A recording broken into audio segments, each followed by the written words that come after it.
Tu es Joseph, tu es mari, tu es époux, tu es papa et tu es l'enseignant de plusieurs, tu es aussi conseiller de plusieurs et tu es un frère dans un rassemblement.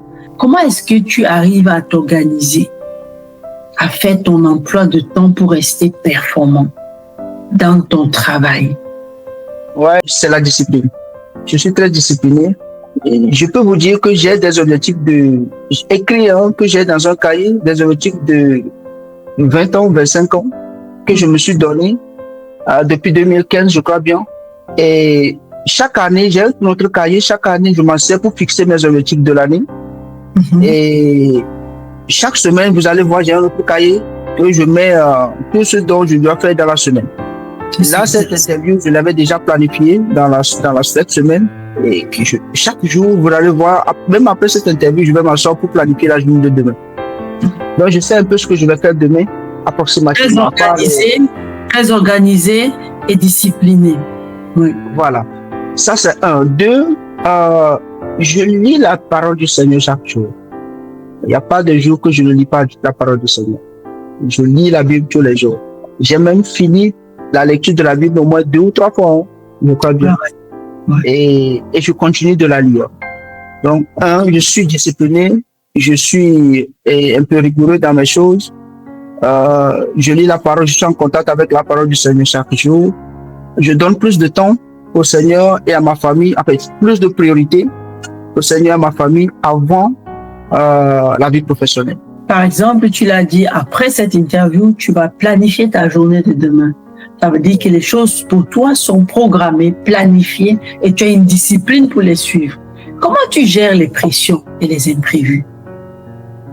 Oui, il y a toujours des imprévus, c'est vrai, il y a toujours des imprévus. Quand les imprévus viennent, vous savez, on ne peut pas planifier les imprévus.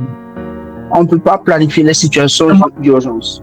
C'est pour ça que j'ai dit dans ton agenda aussi bien organisé et dans ta discipline, comment tu parviens à intégrer les imprévus ou les pressions? Oui, et donc si les imprévus viennent, je ne peux rien, je vais les faire d'abord. Je vais les faire d'abord. Et quel est ton secret? Tu parviens à intégrer ça quand même? Oui, c'est comme si par exemple, j'ai planifié de faire cette interview et que subitement ma fille tombe là en train de mourir.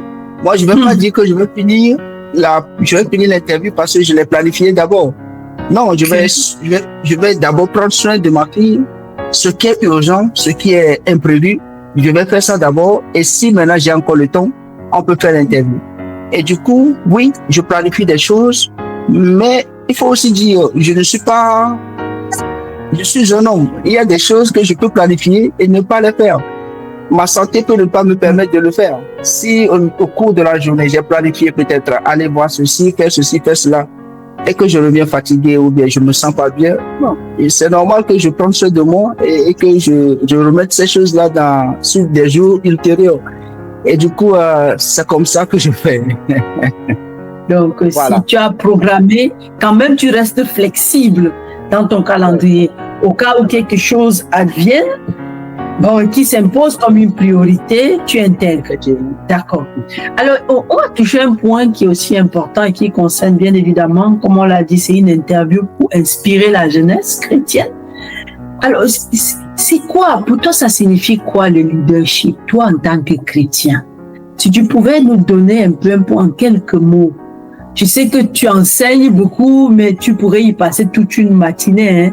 Mais c'est dans l'occasion de cette interview, peux-tu nous faire un bref point sur ce que signifie le leadership pour un chrétien? Oui, le leadership, d'abord, c'est ta personnalité qui tu es. C'est ta façon d'impacter les autres. C'est ta façon d'être un modèle pour les autres. Et le plus grand leader en tant que chrétien pour nous, c'est le Seigneur Jésus. C'est le plus grand modèle, c'est le parfait modèle. Et il y a ce verset-là dans 1 Pierre 2, le verset, je crois bien c'est le verset 21, 1 Pierre 2, verset 21, qui dit Le Seigneur, il a passé dans ce monde, nous a laissé un trace pour que nous puissions suivre ses pas. Et Paul pouvait dire, soyez mes imitateurs comme moi aussi je le suis de Christ. Alors ce verset de 1 Pierre 2, ça m'inspire depuis, je crois, 2013-2014. J'étais encore béni. C'est un verset qui m'inspire beaucoup.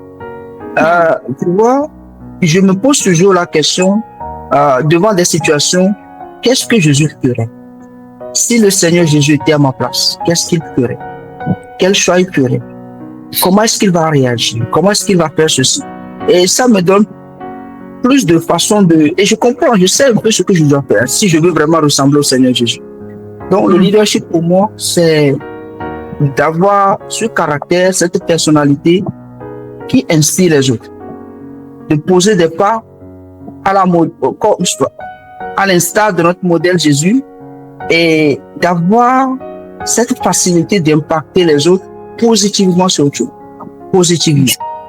Parce que il y a quelque chose que beaucoup de gens ignorent. À la fin de notre vie, au soir de notre vie, ce n'est pas le montant d'argent qu'on aurait gagné qui va compter. Ce n'est pas la taille de la maison qu'on aurait construite qui comptera. Ce n'est pas ce que nous avons sur le compte bancaire ou ce que nous avons comme bien matériel qui comptera. Mais c'est l'impact que nous avons laissé dans ce monde sur des gens avant de partir, c'est ça qui comptera. Vous voyez, le Seigneur Jésus, il n'a pas de grands biens. Au final, on ne parle même pas d'une richesse personnelle qu'il a, mais l'impact qu'il a laissé dans ce monde avant de partir, c'est de ça qu'on parle jusqu'à aujourd'hui. Et c'est toujours comme cela. Donc, chaque jour, je me dis, ok, c'est encore l'occasion pour moi d'impacter, de laisser de bonnes traces.